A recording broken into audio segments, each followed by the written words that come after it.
U.S. authorities found like 1,000 hours of recordings at the Jonestown site after the massacre, and they're all available online.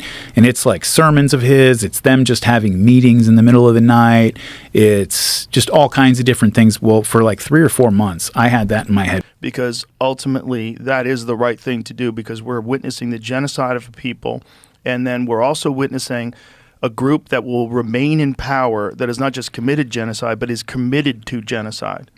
Right, so what we were talking about and all of the points I was bringing up on Tucker were all from before that. In fact, they were from a full year before the German invasion of the Soviet Union. That was June 1941, and that's where most of the Jews lived. They were in, so if Hitler never invaded the Soviet Union, he never even would have had access to those people. Now, Hitler didn't like the Soviet Union, all the way back in Mein Kampf and everywhere else. I mean, it was central to his ideology that communism, socialism were the enemy and everything. He may have invaded the Soviet Union someday and gone after all the Jews when he did. When did Hitler start going after the Jews? You mean in terms of rhetoric?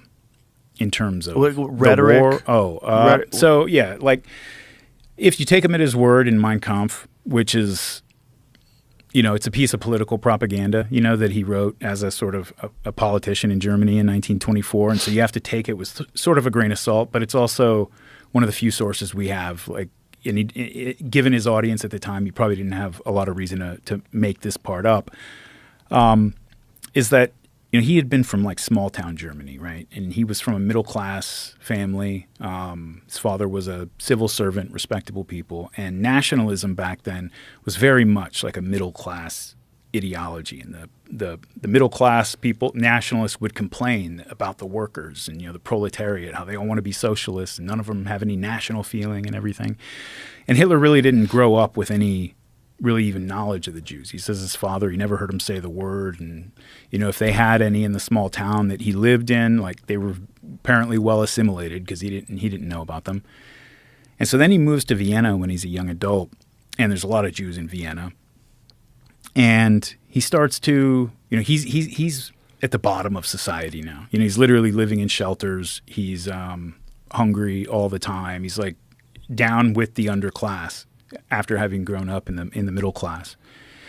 And so he's starting to get a look at what the German people, the German masses, that he's like sort of as a child and a young man is like worked up this deep sense of like nationalistic fervor. He's actually getting an up close look at the underclass in Vienna, and what he sees is not particularly impressive, which is often the case when you can have sympathy for and want to lift up the underclass in any society, but the reason you want to do that is because they're often living degraded lives in degraded circumstances. And so he gets an up close look at this, and he doesn't like what he sees. And he says in Mein Kampf that it really caused him like a moral crisis, an ideological crisis. He's like, are these the German people? Like, really? This is what we're talking about?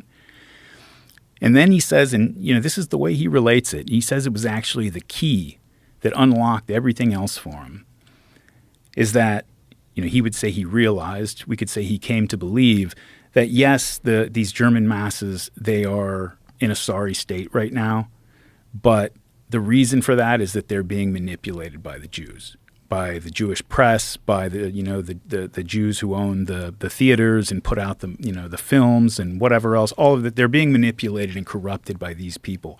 And so for him, it became like I think, he had a lot of the same explanations and reasons you would hear from any anti-Semite then or now, banking and whatever. Like all those things were like in there.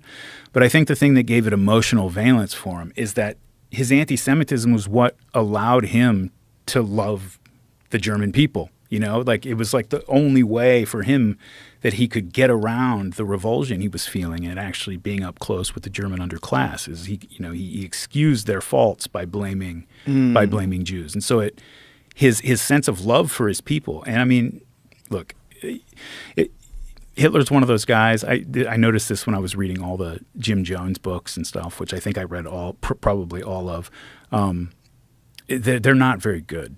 Some of them are interesting, like they're good reads, but you can't help but notice, especially after you've read several of the books, that the authors just cannot help but be like cynical and turn it into a polemic on every page. Like even the thing Jim Jones or Hitler did as a child, they have like negative editorializing to it and everything. And it's like, it really kind of, it's a lot of them are still good books. You read like the most recent sort of great Hitler biography by Ian Kershaw is a great book. He's a good historian, an excellent writer.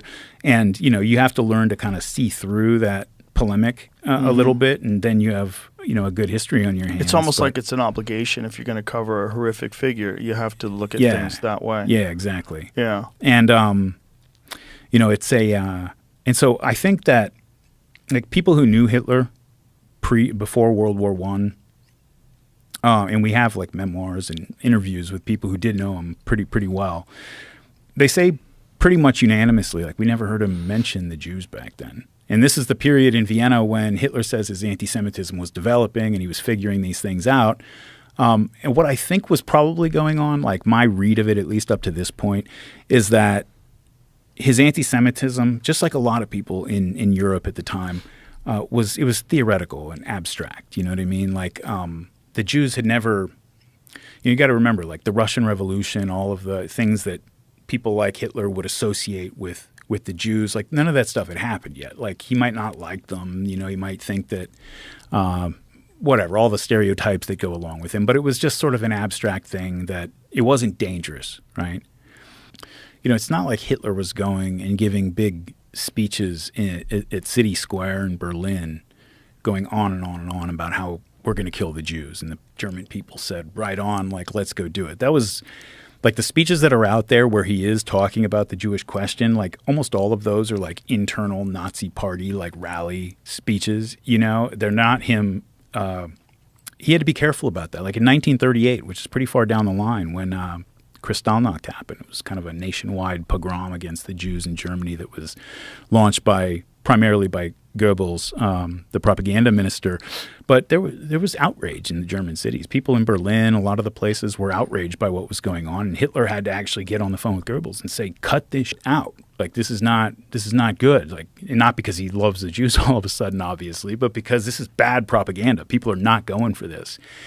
And that was the year before the war started, And so these are just nuances that, that become pretty obvious when you just remind yourself that you're just talking about people. They're just people. I mean, the Germans were a sophisticated, advanced political and cultural, place. They didn't suddenly turn into demons for 12 years and then go back to being the nice, normal Germans that we know now.